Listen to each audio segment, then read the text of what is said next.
The Call 7 investigators uncovering controversy over a consignment shop. We found this local bridal shop may not be playing by the rules when dealing with brides. And Call 7 investigator Kelly Raybon is here. Kelly, you're hearing from women who worry they're out hundreds of dollars.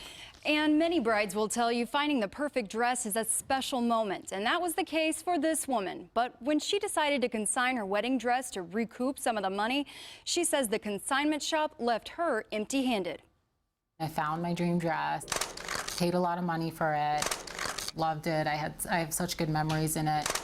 Within a couple of weeks, I had it listed on Craigslist. That's when Soshy Adelstein says this woman, Tiffany Kayden, emailed her with a proposition, offering to help sell your gown at Something Borrowed Bridal Company, a bridal consignment store in Aurora. She told me, like, you will get this much money if your stuff sells. So she signed this consignment contract, allowing Kayden to sell the dress and headpiece in the store, splitting the sale, 60% going back to the consignor.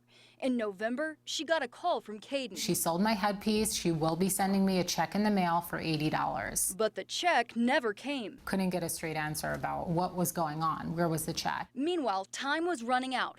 According to the contract, after 3 months, if a dress is not picked up or sold, it becomes the sole property of the bridal shop. For weeks, Adelstein tried calling, just wanting to pick up the dress. But you didn't hear back anything? Nothing. Turns out she's not alone. We found other brides with nearly identical stories. So for 3 days, the Call 7 investigators tried contacting Kayden with no luck. But in just the last few hours, I was able to reach her by phone. Kayden told me the check was in the mail, and this is an isolated incident. Then she hung up on me twice. Do you think that this is really an isolated incident? Not at all.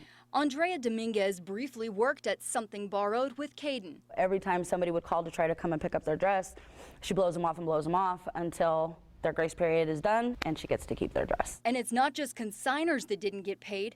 Dominguez never got her last paycheck. But when there was an opportunity for Kayden to make money, she was there in 10 minutes. She flew into the store, pushed me out of the way, literally, and just takes over the whole sale. Puts the money in her pocket, tells me, okay, I'll see you later, and walked out of the store again. Adelstein says any response would have helped, but the lack of communication from Something Borrowed left her few options. It felt to me like a form of theft, and I actually even called the AURORA Police Department, and they had told me that we're sorry, we can't help you, this is a civil issue. We called APD too.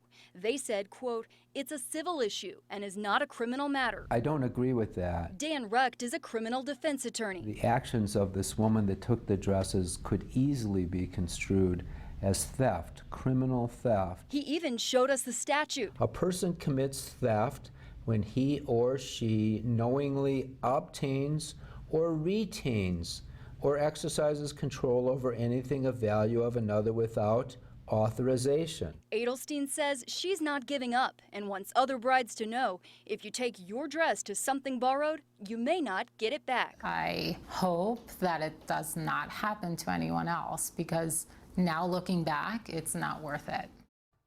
If you're in a situation like this, Dan Recht says don't give up. Go to police or the district attorney with your case and actually show them the statute. And if you've had problems with Something Borrowed Bridal, email me, Kelly@thedenverchannel.com. I'm Call 7 investigator Kelly Raybon.